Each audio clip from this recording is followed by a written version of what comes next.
بسم اللہ الرحمن الرحیم۔ اللہ تبارک و تعالیٰ کی رحمت اس کے غضب پر غالب ہے۔ الحمدللہ، وہ ایک نیکی کے بدلے 10 نیکیاں دیتا ہے، اور جو اس کی طرف چل کر آئے تو وہ اس کی طرف دوڑ کے آتا ہے۔ اے انسان، ذرا غور کرو کہ تیرے جسم کے وہ اعضاء جو اللہ نے بنائے ان کو دیکھو۔ انسانی پھیپھڑے کی طرف اگر دیکھو تو 23,000 دفعہ سانس اندر داخل کرتے ہیں اور 23,000 دفعہ باہر کھینچتے ہیں، اور جو سانس اندر لے جاتے ہیں، جو آکسیجن ان کے ساتھ جاتی ہے، وہ آکسیجن جسم کے ہر خلیے تک پہنچتی ہے۔ اور ہمارے جسم میں خلیوں کی تعداد ہزاروں نہیں، لاکھوں نہیں، بلکہ انسان کے جسم میں 100 ٹریلین خلیے موجود ہیں، اور 1 ٹریلین برابر ہیں 1000 بلین کے۔ جو سمجھانے کے لیے سائنسدانوں نے مثال اس طرح دی کہ اگر انگلینڈ جیسے 30 ملک ہوں اور وہ 30 کے 30 ملک درختوں سے پر ہوں، اور ہر درخت پر 10,000 پتے موجود ہوں، اور جتنے پتوں کی تعداد ہوتی ہے اتنے درختوں کی تعداد ہو، تب جا کر یہ خلیے گنے جائیں گے، اور تب جا کر 100 ٹریلین بنتے ہیں انسانی خلیے۔ تو بتائیں، انسان رب کی کون کون سی نعمت کو جھٹلائے گا؟ سوچیں کہ اتنے خلیوں تک روزانہ آکسیجن پہنچتی ہے، اور اس آکسیجن کے سارے کمپلیکس سسٹم کا نظام کیا خود بخود چل سکتا ہے؟ تو بتائیں کہ اللہ ہے کہ نہیں؟ زمین اور آسمان کی ساری مخلوقات مل کر بھی یہ کام نہیں کر سکتی سوا اللہ کے، کہ جس کے بارے میں ہمیں وہم ہو گیا ہے کہ یہ سب کچھ خود بخود ہو رہا ہے۔ پھر اے انسان، اپنی آنکھ پر غور کر۔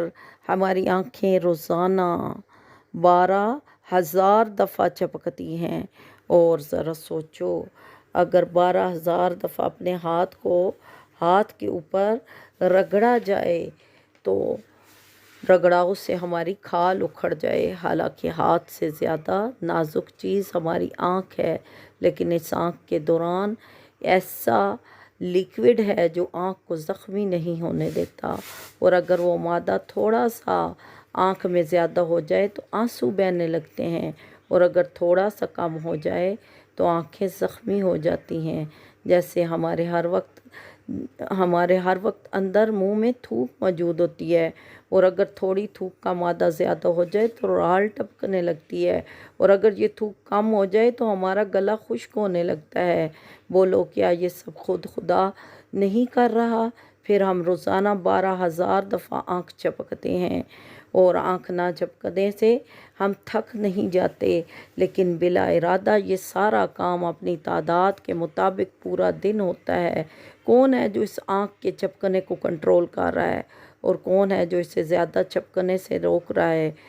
اور جب سامنے کچرا آتا ہے یا آندھی چلتی ہے تو نہ چاہتے ہوئے بھی ہماری آنکھیں خود بخود بند ہو جاتی ہیں۔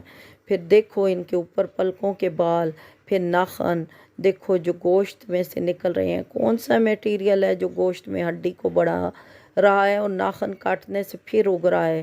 ہمارے دانت دیکھو، یہ بھی گوشت سے نکل رہے ہیں، مگر ناخنوں کی تعداد کی طرح انہیں کاٹنا نہیں پڑتا، بلکہ اندر اپنی تعداد تک پہنچ کر خود بخود رک جاتے ہیں۔ پھر دیکھو انسانی بال، جیسے زمین سے گھاس اگتی ہے۔ بندہ پاگل ہو جائے اگر سوچے کہ گوشت میں کیسے کیسے اور کس طرح شکل بدل بدل کے چیزیں نکل رہی ہیں۔ کون ہے جو گوشت کو آرڈر کر رہا ہے کہ اس جگہ تو بال ہوگا، اور اس جگہ ناخن، اور اس جگہ دانت؟ پھر دیکھو ہمارے آئیبرو کے بال، دیکھو یہ بھی دانتوں کی طرح ایک خاص تعداد میں پڑتے ہیں، اور پھر لمبے نہیں ہوتے اور رک جاتے ہیں، لیکن ہمارے سر کے بال لمبے ہوتے جاتے ہیں۔ تو کون ہے جو ان کو یہ حکم دیتا ہے؟ تو کیا یہ ساری کی ساری چیزیں خود بخود ہو رہی ہیں؟ تو سوچو کہ انسان تو صرف اپنی سوچ کو کنٹرول نہیں کر سکتا، تو ساری کی ساری چیزیں کیسے خود بخود کنٹرول کر سکتا ہے۔ پھر سب سے مشکل چیز ہمارا دماغ، ہمارے دماغ کے اندر 10 ارب خلیے ہیں جو دماغ کو اندر سے کنیکشن میں آگے 1100 ٹریلین تک ہیں، تو ان کے ہر خلیے کی مقدار کتنے ٹریلین کی مقدار ہے۔ ہمارے دماغ کے اندر 1 منٹ کے اندر 10 لاکھ ری ایکشن ہوتے ہیں جس سے دماغ کام کرتا ہے۔ ایک ری ایکشن بھی اگر خراب ہو جائے تو ہمارا دماغ کام نہیں کرتا۔ اتنی صحیح کنٹرولنگ کون کر رہا ہے؟ زمین و آسمان کی ساری مخلوق مل کر بھی اس کا ایک کنیکشن نہیں بنا سکتی۔ دیکھو کہ کون ہے جو دماغ چلا رہا ہے۔ یہ دماغ 10 لاکھ پر منٹ ری ایکشن کرتا ہے، اور جب ایک بھی ری ایکشن ٹائم پر نہ ہو تو دماغ کام نہیں کرتا اور دماغ کی شریان پھٹ جاتی ہے۔ پھر سوچو ہمارے جسم میں کتنے اعضاء ہیں اور جو ایک ہی وقت میں کتنے کام کر رہے ہیں۔ جیسے ہماری حصے ہیں، ہماری جھپکنے کی حس، ہمارے سونگھنے کی حس، ہمارے سننے کی حس، ہمارے سونے کی حس، ہمارے محسوس کرنے کی حس، اور پھر ہمارے دماغ کو کنٹرول کرنا۔ پھر انسان اپنی پیدائشی پر غور کرے کہ انسان پیدا کس سے ہوا؟ پانی کے ایک قطرے سے۔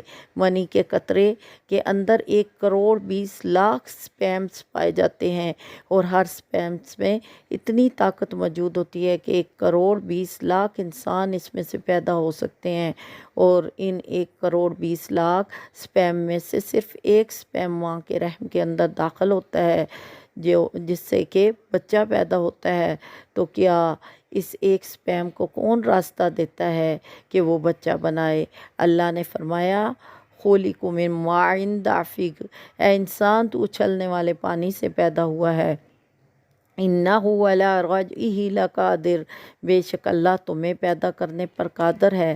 تو کیا زمین و آسمان کی ساری مخلوق مل کر ایک بچہ بنا سکتی ہے؟ انسان تو سوچتے ہی یہ بات پاگل ہو جاتا ہے۔ تو لہٰذا اللہ تبارک و تعالیٰ سے دعا کرو اے مومنو کہ اللہ تبارک و تعالیٰ نے تمہیں کس طرح انسان بنایا، تمہیں اشرف المخلوقات بنایا، تمہارے لیے ہر چیز کو تابع کر دیا۔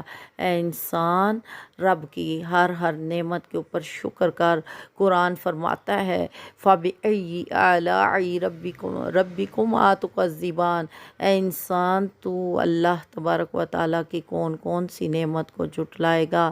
اللہ تبارک و تعالیٰ ہمیں ہوش عطا فرمائے، علم عطا فرمائے، عقل عطا فرمائے اور فہم عطا فرمائے۔ میں دعا کرتی ہوں کہ اللہ تبارک و تعالیٰ ہمیں ایسا بنا دے کہ ہم اسے پسند آ جائیں۔ ناظرین کرام، اگر یہ ویڈیو آپ کو پسند آئی ہے تو اسے صدقہ جاریہ کی نیت سے دوسرے لوگوں تک ضرور شیئر کریں۔ اللہ تبارک و تعالیٰ آپ کا اور ہم سب کا حامی و ناصر ہو۔ السلام علیکم ورحمۃ اللہ وبرکاتہ۔